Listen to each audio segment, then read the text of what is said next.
commitment to the people of New Brunswick is to continue a dialogue that has already started as we go forward, and that's part of the process. And look, I fully do understand that this is a difficult issue, but we are committed to seeing development take place in the province in a responsible way, and that's what we're attempting to do at this point. Development in this province, we all are for development, but there's other ways of developing this province to make actual industries that provide jobs. This one we know is very little on jobs and is very harmful for the environment.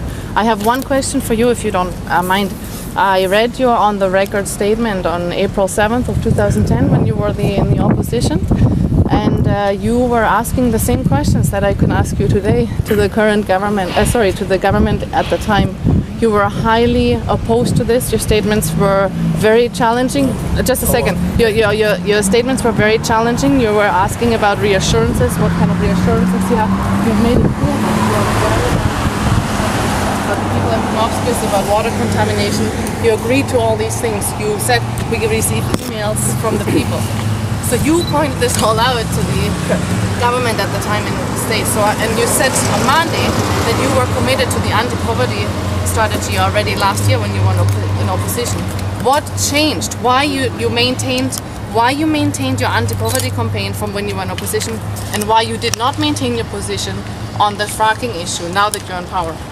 We've maintained the very same thing from before we were in government to now on development of gas in New Brunswick, just like on ensuring that New Brunswick, that people do not live in poverty in New Brunswick.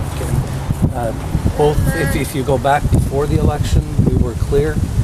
We raised questions, but why you changed your mind on the fracking issue? We haven't changed our mind. We were you were clear, concerned. We were clear before that we support the responsible development, which we still do. But it's clearly irresponsible, Mr. Albert. Look, that's part of the discussion that we'll be having in the coming months. That's part of the process that we're going through as a province. We're early on. I was assured by Mr. Northrop that no leases have been signed, only exploration licenses, which I assume is still the case. So the day will come in the next 6 months where the industries will ask you to sign leases, real leases, which will run for years and years and years. And we are here to ask you not to sign these leases.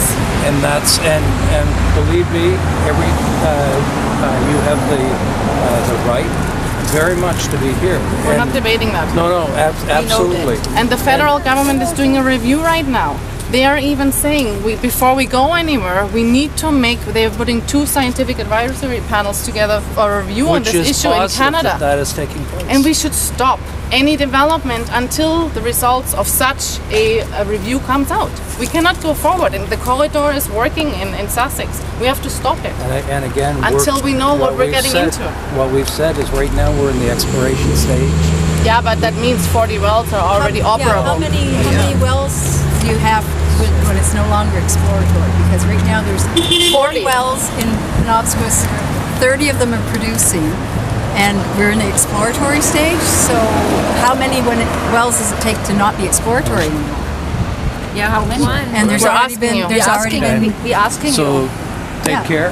No, you're not answering our question. You are obviously not able to answer. There's been development in New Brunswick. The first gas well ever in North America took place in New Brunswick. But this was a conventional gas. The reality this is a very different gas. And the gas that was developed that you're talking about was conventional gas. No, she's talking about fracking wells. 40. There's been spills. I was there yesterday. There's been spills there too. Mr. Albert, you obviously have no answer. Is that the reason? Can I ask who you are? I'm Judy Mackay. Okay, Judy. The interim leader of the Green Party. Is she here? She was. Up until because half an hour I'd like to meet her. I wondered if you may have met her. No. Oh, I think that should be not a problem for you to meet her. No, absolutely. But I wonder really how little information you have, and you already started with that whole thing. That's what wonders me. Okay. You started to ask us for information literally now. Because you say we are not right informed, but you don't have any information, but we can give them to you. If you need information, we know. And I remember and one you of can the also visit our area where we live, and then maybe look at the pictures how it will look like, and then tell me maybe you want to exchange your house and you're living with mine right now, and all of us here. Me too. And if you want to do I work this, here all my life. then you Yes, can girl. track as long as you think it's necessary to get out of poverty, and do not mix those things up. Poverty. We don't want and to sell share gas. ourselves short, short-term That's a thing. very, That's a very short-term couldn't- thing that there is. Once that couldn't money's agree that gone, we there's don't more, want- more problems. I couldn't agree more that we course. don't want to Yeah, sell right. Of course. our opportunity short. We need to be developing for the long Well, term. get some industry in here. Get some industry in this problem. That's what we're trying to do. You want me to get it in there? I was small business, more small business. Small businesses, small businesses. Have you met my partner in crime? Right there, look. This is the purple blogger. Okay. This is I was just wondering if you had a question on how bloggers are treated by some of the communications officers. Do you feel that bloggers should be given the same access as regular media? Well, I think the question is answered in whether or not Charles has had access. He And I has had cer- access to you, but I'm having difficulty with the Environment and Natural Resources Department in returning my emails and calls. I'm wondering if they are aware that the policy is equal access for everybody. My comment is New Brunswickers have the opportunity to communicate with their government, and that should be the same with everybody. so. How do you feel about the protesters out front? That's It's part of the you process. did good. You did good. You stayed there for how long? 10 minutes? Have no idea. Now, does it scare you? You were in the middle, and everybody was quiet, It's all part of it. but they didn't know you. I'm laughing. The reality is people have the right to have their questions answered. People have the right to voice their concerns as long as they do it in a peaceful way. That's good. Take care. Thank you.